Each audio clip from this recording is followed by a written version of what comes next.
Welcome to this explainer. Today we're doing something absolutely crucial for your business. We are taking India's brand new digital privacy laws and translating them into plain, actionable English. Forget the dense legal jargon. We're getting straight to exactly what you need to know to protect your company and, of course, your customers. Here's our roadmap. We'll look at the new privacy reality, the 4 key players involved, your rights and responsibilities, the massive stakes and timelines, and finally, your path to compliance. Let's just dive right in. Part 1. The new privacy reality, and why this matters to you right now. Think about your everyday life. Every single time someone signs up for a food app, places an online order, opens a bank account, or visits a hospital, their personal data is collected.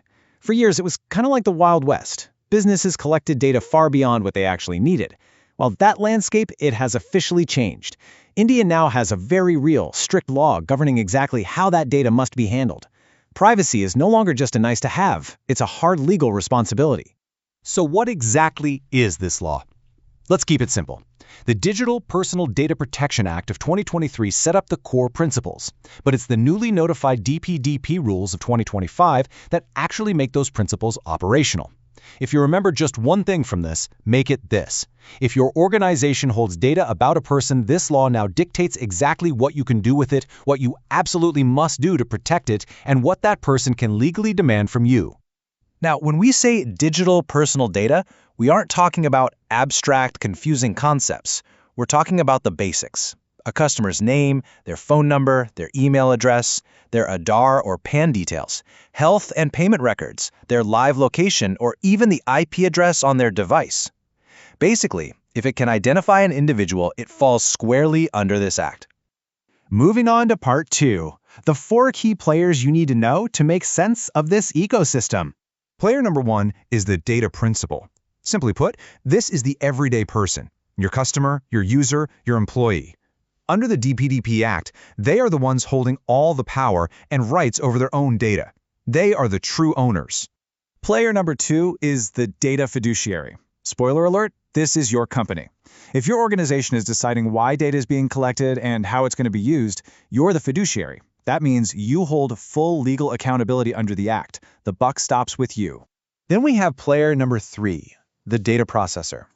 Think of your vendors, your cloud providers, or any third-party service that handles data on your behalf. What's really interesting here is that processors have zero independent control over that data. They are bound entirely by their contract with you, the fiduciary.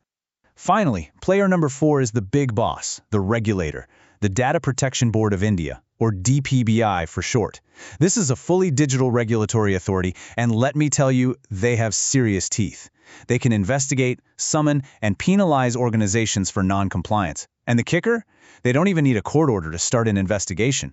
Part 3, rights, rules, and responsibilities, and how they physically change your day-to-day operations.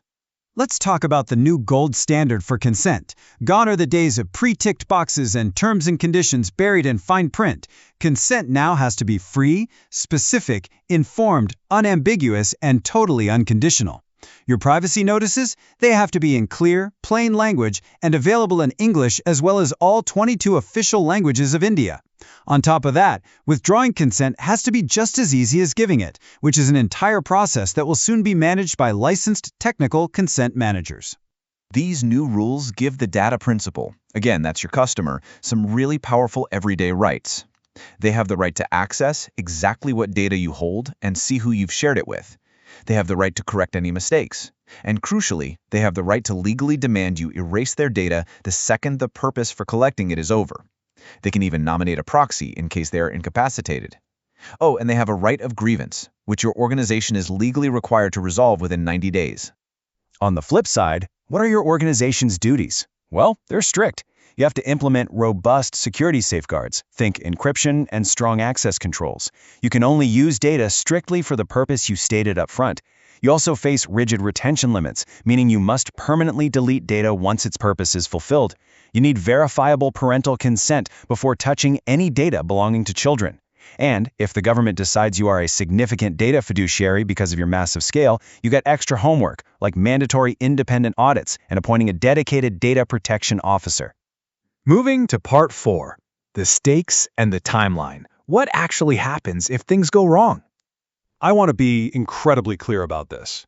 Sweeping a data breach under the rug is simply no longer an option. If a breach occurs, the new rules give you a very specific, structured template to use.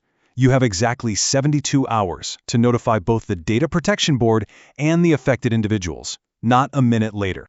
And what if you failed to put in those reasonable security safeguards, or you failed to report that breach? The financial stakes are frankly staggering. The penalties are graduated, sure, but they can reach up to 250 crore rupees for a single incident. And get this, there is absolutely no aggregate cap. Combine that with the brutal reputational damage from those mandatory breach notifications, and you are looking at a real nightmare scenario for your brand. So when does all this hit? The rollout is coming in phases. Phase 1 goes live on November 13, 2025. That's when the DPDPA is established and the legal obligations officially begin. Phase 2 kicks in on November 13, 2026, enforcing the Consent Manager framework, and the final deadline for full core enforcement, May 13, 2027. So yes, the clock is very much already ticking. Part 5. Your path to compliance and exactly what you need to do next to prepare. You really need to systematically lock down your operations, and we recommend a 5-phase framework. Phase 1. Discover exactly what personal data you actually hold and map out your legal role. Phase 2. Assess your current gaps against the new Act and rules. Phase 3. Design your privacy governance. This means fixing your consent architecture and figuring out your data deletion plan. Phase 4. Implement the real technical controls, like encryption and the actual consent platforms. And finally, Phase 5. Monitor everything through continuous, ongoing audits. Because this is such a massive operational shift, you really shouldn't go it alone. This is where Prime InfoServe comes in.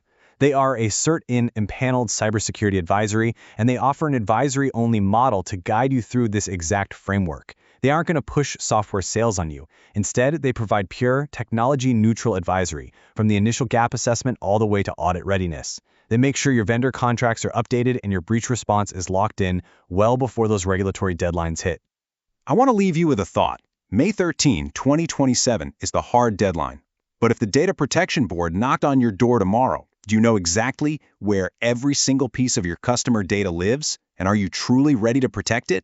Organizations that start acting right now have the time to build trust and set up structured compliance. Those that delay, they are literally risking everything. Thank you so much for joining me on this explainer. It is officially time to get to work.